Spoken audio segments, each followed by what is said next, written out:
everyone, and welcome to another quilt story. Today, I'm very pleased to introduce you to Alexandra Kingswell, who I met in 2018 when she had a solo exhibition at the Festival of Quilts in Birmingham. I was really impressed with her light and her colours, and I'm hoping she's going to be able to explain some of the ways she works. So welcome, Alex. Oh, thank you, Lisa, and welcome to my kitchen. And I'm really looking forward to finding out more about maths, because you use maths in your quilts all the time, don't you? I do. Are you a maths nerd? I'm not a maths nerd. I just find certain numbers really interesting. You know, we learn about them at school, don't we? And it's all very academic, really. And some numbers, I'm thinking to myself, they're so interesting. I want to see if I can do something visual with them. So that's the motivation, really. I was never any good at maths at all at school. Couldn't see any point whatsoever in learning it. But quilting is actually a very mathematical craft. It's quite interesting how often you go, oh, wish I'd paid more attention. Well, we're going to switch through to the screen now and see some of your gorgeous quilts. Do you think, Lisa, before we start, we ought to warn people to get their sunglasses on? I think they're just going to be really good. And here we are with a beautiful quilt. Your attention to just finding that light is just really amazing. I love it. Decided that we would talk about a few of Alex's quilts because it's more the technique that I think you're all going to be fascinated in. Well, this is where it all started, really, some 10 years ago when I was running a graphic design business, and I definitely needed some relaxation and a hobby. And I joined a friend's craft class, and she was teaching us how to make a Lemoyne star block. What is a Lemoyne star block? I had no idea. Anyway, we were sent to go and get 3 pieces of fabric. I was taken to this fabric warehouse and I was just knocked out. It was an epiphany. I walked in and there were rows and rows and rows of beautiful, colourful, solid colours. And I came out with 16 half yards. And I then had to work out how to combine 16 half yards, different colours, into this quilt. It just made me realise at the time, this is it. This is what I want to do. And I've got to make more time for doing things with these beautiful colours because they just gave me so much life. I just love working with colours. And you've stuck with solids. I have, yeah. I have. I think there's just, I think the solids they're just pure colours, aren't they? They're not interfered with by anybody else's designs or they're just themselves. I like putting different colours together and seeing what happens. And I think you can only really do that with a pure solid. I started to think, about the sequences and the maths. And this is one of my very, very first maths pieces. I was thinking about pi, about that amazing number pi that's everywhere in nature. It's just everywhere. You look at the moon, you look into somebody's eyes, you look at a sunflower, it's everywhere. And it's such an amazing number because whatever calculation you want to do with a circle, which we do a lot as quilters, you need that number pi, 3.14159, blah, blah. So in this piece, very early piece, I'm looking for the patterns, perhaps, that you can find in pi. Now, pi is an irrational number, which means it doesn't really have you can't predict the next number in the sequence. But I just find it fascinating. So in this piece, I've just used one colour per digit. So there are 10 colours representing the digits 0 to 9. The white represents a 2. And if you look 4 rows down in the piece towards the, you'll see a row of 4 whites stacked on top of each other. Just fascinating because that means that so many decimal point places into pi, you've got a 2, then 13 places later, you've got another 2, then 13 places later, you've got another 2, and 13 places, you've got another 2, and then the pattern breaks. So that's just one example. I've worked on other pieces much bigger than this, and you see other patterns emerging, and it's just fascinating. And the little button that you can see there in the top left-hand corner, that represents the decimal point. It's just an experiment. Again, I was just with this, I'm working with squares again, representing pi. But moving on from that first initial experiment, I wanted to make it a bit more dynamic. So I've used more colours. I think I've got about 19 colours in each piece in this. And I've called this 4 little slices of pie because they're 4 little individual pieces of work that represent pie. And I've used the colours differently in each piece. And as I was making them and just experimenting with these little pieces, I thought they would look nice together. So I put them all together. I have to admit that I'm still a little bit lost in the order. So you have selected each of those colours represents a number. Yes, it's quite simply that. That's simple, Lisa. So moving on from the square, I mean, the square is a beautiful, solid shape, isn't it? But it's a bit static. I was looking to inject a little bit more vibrancy into the work because I think that pie is powerful, and I think it will have, I think eventually I'll find a really interesting visual expression for it. So this is obviously pied to a lot more decimal places. Again, I'm starting in the top left corner. You can see the decimal point there represented by the little button. And what I've done on this piece, I've got 19 colours again. Each number is represented by 2 colours. And what I wanted to do was avoid the occurrence of squares. So sometimes in pie, you get 2 numbers, the same numbers occurring together. And if I just had the same colour representing the same number, you'd sometimes get squares. So I don't know if you can see that. I've got 2 little triangles. Yes. And if they came together, you get a square. So in this piece, I'm trying to avoid the squares. Each triangle represents a number, but the colours are alternately used, so you will never get a square. So I was just trying to see if I could manipulate the colours a bit to make it a bit more vibrant visually. The other thing I've done in this is where the digit 0 occurs, I've used white because my art school training taught me that if you want to increase the vibrancy of a colour combination, make sure that your lightest colour is a neutral. So I've used white to represent naught and just naught. White doesn't represent anything else, so there should be a bit more white than any other colour in this. And that's why I've done that. So that's just part of my explorations into pie, but I've got some new pieces on the go with pie at the moment, and they're just really exciting. This looks quite different. Yeah, this is different. This is the piece I've got behind me, actually. This moves on from my first excitement with sequences of colours. And what I wanted to do with this piece was I created a base fabric for this using the sequence of colours. And then I put my template on, cut them up, put a piece again, and then reassembled them.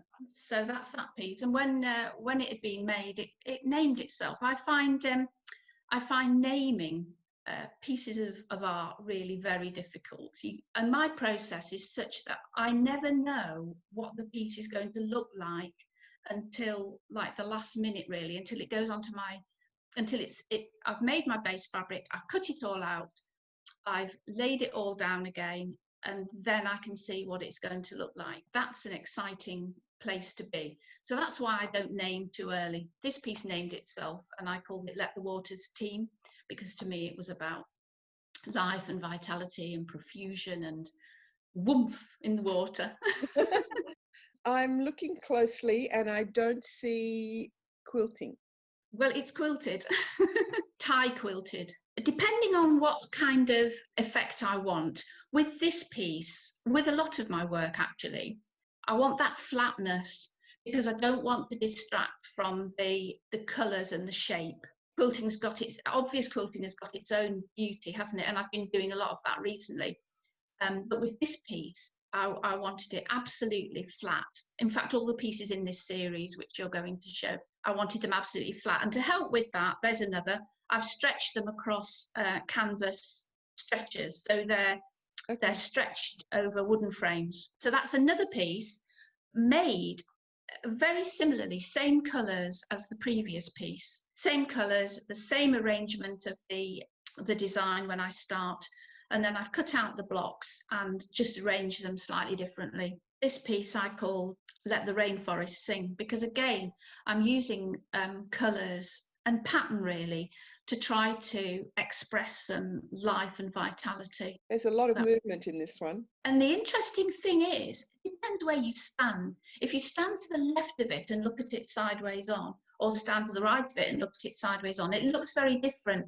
There's a point at which you can almost imagine the heat rising. You know how heat kind of comes up like this? Yes, you can possibly don't get a lot of heat shimmering off surfaces in the Midlands in England. No, not really. We have had a nice week though. Good. This one is very exciting. Yeah, people seem to like this one, and when I first made this one I didn't like it, and it got just shoved in a bag of scraps basically. And then I had somebody in my studio, and we were just talking, and I just fished this. Well, I think he just happened to see it. He said, "Oh, wow!" And this was the first. I finished it and I sold it. So this was the first piece I sold. Again, I'm inspired here by the sky at night, really. And I know a piece of artwork can't do any justice to the sky at night, but this one is constructed in a circle going around, and it just made me think of galaxies. So that was what I called it. So one of the things that really, really excites me is stained glass. This again is quite an early piece when I was trying to give an impression of stained glass. And if you look at this piece, you can see that the block is actually very different from the previous block. But they are blocks that are all related and evolving. This is part of my process that I started with very simple blocks. I started with squares, and it went to half square triangles. And now I'm experimenting with other blocks. And another of the things I like to do is work in a series, because I always find that when I'm working, there are so many ideas going on in my mind. I almost haven't got what it takes to finish the piece I'm working on before I start on a new piece. So I'm always thinking about new colour combinations and the way the block that I'm using might develop. So this looks very different from the previous piece, but it looks different because the block is different. But the block is basically quite straightforward, and I've positioned the block in different ways on this to give an impression of the light in the middle. And that's a close-up of it really, with the light shining through it. I just love it. I love the idea of light coming from the back of a piece, because so often we see fabric art lit from the front, and it can look flat when you don't really want it to. And there's something about the light coming through the back of it, which is what happens, you know, if you're standing in a cathedral and the light comes through a window, the light's coming through to you and filtering and making those colours. And it has some backing on it, but this isn't a quilt. This is it's not wadded, and it's not stitched through. This is where I first saw your work. It was just mind-boggling, actually. There are some of the quilts that we've already seen. This was that piece that we've just talked about is hanging there, the long piece. The NEC actually built me a light box. You can see, if you look at the floor, you can see that bit of wall comes out of it. And I think this is really interesting, because I've got the light coming through that piece, but all the others, they are just lit from the front, from spotlights. So this is hope. One of the other numbers really that fascinates me is the Fibonacci sequence. So the Fibonacci sequence of numbers is found throughout nature. It's just everywhere. If you count the spirals on a pineapple or a cauliflower or a pine cone, or you count petals on flowers, they're mostly Fibonacci numbers, or the average is Fibonacci. So this piece is built on Fibonacci. I called it Hope. What I wanted to express, really, what was going through it was actually an incredibly tough time for us at the point at which I was working on this.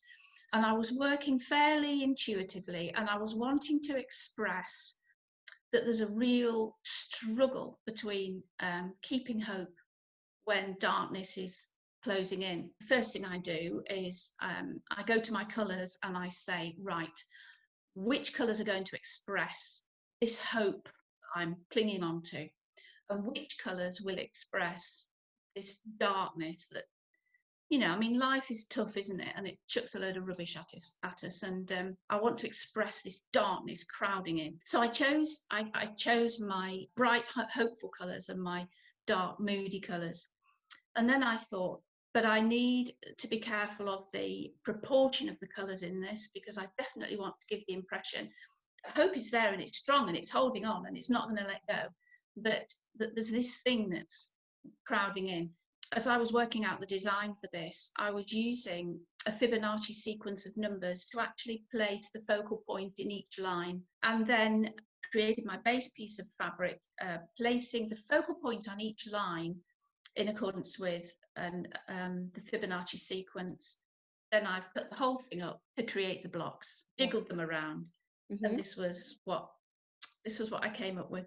I don't have like an armory of clever techniques that guarantee success every time I go to my cutting board or my sewing machine, and I really wish I did, but I don't. I'm learning them slowly, and my learning curve is vertical.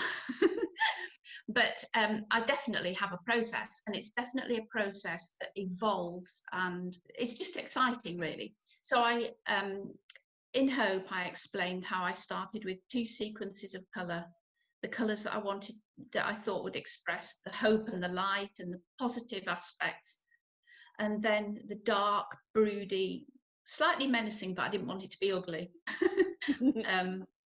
aspects. I go straight to my colours, all beautifully in order and nicely folded and raring to go, and I start pulling out the colours that I want, and then I snip off the corners, and I make a strip, snip off a strip, and I make a key for myself. The fabric you're looking at there is probably mostly Kona, but I do try other fabrics. I'm very careful, obviously. I will try to keep just one type of fabric per piece. It's all 100% cotton. Yeah, my sketchbook doesn't look like a normal sketchbook, really, because my sketchbooks are all full of numbers and squares, because I don't want to know what this piece is going to look like before I'm ready to see it, or before it's ready to show me. So it all starts off with numbers and squares, and actually there's some colour on this page, but I very, very, very rarely use colour. It's usually just numbers in my planning. And if you can see down the bottom of this screen, there's a lot of noughts and ones. And this is because I'm in this particular piece of work, I'm using binary numbers. So some people say I'm bonkers. I think I probably am. But actually, I was quite liking what was... I was trying to stay polite, but my mind is spinning, but that's okay. It's all been said, Lisa, don't worry. So you can see here that I've got this is a different piece that I'm making, and I'm using half square triangles. And I've got my key down the side. You can see the key on the left-hand side, all of the colours, and I've got the numbers. So at every stage, if I can see that the key is working, that I've got all the proportions how I want, and I think that that's working, then that's quite an exciting point, really, because at that point I start laying it down according to the numbers that I've got written down in my sketchbook, and we'll see what happens. And that's the exciting bit. So when I've got my base fabric made, and I've put the template on, and I've cut it all up again, this is after sort of like significant amounts of work, really. The last thing I want is a breeze to come through my studio window and blow it all. So at this point, I have to be very, very well organized. They all go into little polythene bags in order, all labeled. And when I start to put them together, they get all individually pinned on the design board. This is another piece that's in process. I've got my little squares in this all sewn together in strips, and I'm ready to start putting them together. This quilt here is quite special. This is one of my favourite quilts. Why do you think it's special, Lisa? Because it glows. I've had some really interesting comments about this. I exhibited this in a very large, beautiful church in the middle of Nottingham last year, and it got a lot of really interesting comments, because after I'd made it, it said to me that it was called Magnificat, Song of Mary. I don't really know why that was, except that as I was making it, I was purposefully trying to be inspired by stained glass. And I was looking at the shapes and I was looking at the colours. And again, this is built on a Fibonacci sequence. I've got the focal point in the middle. And it just reminded me of a dance, really. And I thought of Joy, and I thought of the Song of Mary. And I thought, yeah, I'm calling that the Song of Mary. And then somebody who visited it at the exhibition looked at it and said, it's DNA. And I thought, that is actually really appropriate. Yes. So this is, the block in this is a bit more complicated than the previous block. Mm-hmm. It's a development. It's basically the same block, but it's morphed a little bit. It's a little, and they're flipped as well. Yeah, they are. They're flipped as well. And this is part of the joy of the process, really, because when I've cut my blocks, I then have to decide how to arrange them. But I don't give myself a lot of artistic license. I stick rigidly to a logical way of doing it, and I stick to the numbers. I called this piece Joy. It's derived from the last piece. It was one of those pieces that as I was making Magnificat, I was thinking, oh, I've got another idea and I really want to do it. Very frustrating, isn't it, when that happens? Yeah, but this piece was such a pain. I had an idea of what I wanted to do, and it involved a new technique, and it just kept going wrong. And I wanted this piece for an exhibition, a competition. I missed the deadline, and I started it 3 times. I learned such a lot in the process, but I mean, people say that you learn from your mistakes, and looking back on it, I learned from my mistakes. But I ended up with a piece I was happy with, and that's the main thing, and a load more ideas. This is lit from behind. This one is lit from behind. Shall I tell you a little, just a little story about somebody who saw that at the yes, at the exhibition? This lady came in and stood looking at it, and it was quite. I was still putting the exhibition up, so it wasn't open to the public, and she'd been in the church, and she was just on her way out. She came and stood, and she looked at it, and she stood there for quite a long time. And I didn't disturb her. I was putting up some of the other pieces. I didn't disturb her, but she just kept looking at it and kept looking. So in the end, I went over to her and I said, "Oh, do you like it?" "Oh," and she said, "You've made my day." She said, "I came in here really down in the dumps, but," she said, "that has really lifted my mood." Oh. So that was lovely. That was lovely. I was intrigued by this. Well, this is really floating my boat at the moment, because these pieces, I've gone back to pie, and I am working out different ways of expressing pie, and I'm trying to find, I'm just working on new techniques. If you can see that grey line between the colours, that is all pieced. I've just been battling really with new techniques and just trying to find new ways of doing things. I mean, I'm sure I reinvent the wheel like every day. I'm sure somebody has done this, done it successfully, and knows how it's done. But I've been battling with this and enjoying it. And so the grey line is fabric. Is fabric, yeah. I won't explain how I've used pie for this because it's really complicated. And when I do, people look at me a bit blank. Yes. The glaze that comes over the face. And look, there's quilting. Oh, yeah, yeah. I mean, all of my pieces, apart from the 2 backlit ones, they're all quilted. But mostly the quilting is there for functional reasons rather than decorative reasons. What sewing machine do you use? Well, I've got a really nice Juki.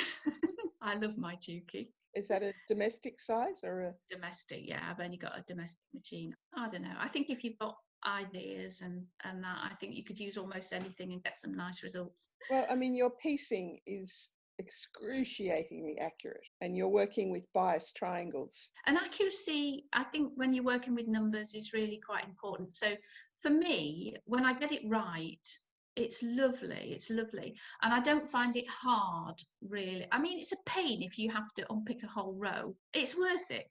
And if you cut accurately and you keep pressing, and you press at every stage, and if you use the right threads really when you're piecing, you can do it. So here we have matchstick quilting.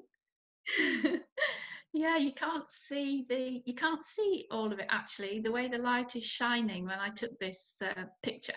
Mhm. This is a piece that is actually being stretched, pulled and stretched, and poor thing. Yeah, it's been quilted to within an inch of its life. It's got quilting all over it, apart from where the colours are. So Yes. this piece is a massive departure for me because A, it's not covered in colour, but B, it is covered in quilting. But Great. it is another expression of pie, quite I have to faithfully take your done. word for that, I think. That was amazing. My head is spinning. Oh, oh. No, it's great. I love to speak to people that have a really clear direction and a Yeah. passion for what they're doing. I just find it really wonderful. And looking at that quilt behind you, Lisa, I mean, how mathematical is that? Oh, That's just so mathematical. yes, but a different sort of mathematics. Yeah, but it's beautiful, Thank you. beautiful. Thank you so much. Yeah. It's been delightful speaking to you. I hope our paths will cross again one day when all this Yes. nastiness is over. I want to thank everybody for watching, and if you've enjoyed this video, please hit the subscribe button down below so I'm inspired to make more videos. If you have a suggestion for people that you'd like to see, just add it to the comments below. I've got all of Alex's contact details in the description, and check out her website and spend some time looking at Put your her sunglasses on. with your sunglasses on, most definitely. Okay, it's been great, Alex, and thanks Yeah. everybody, and bye for now. Lovely to talk to you, Lisa.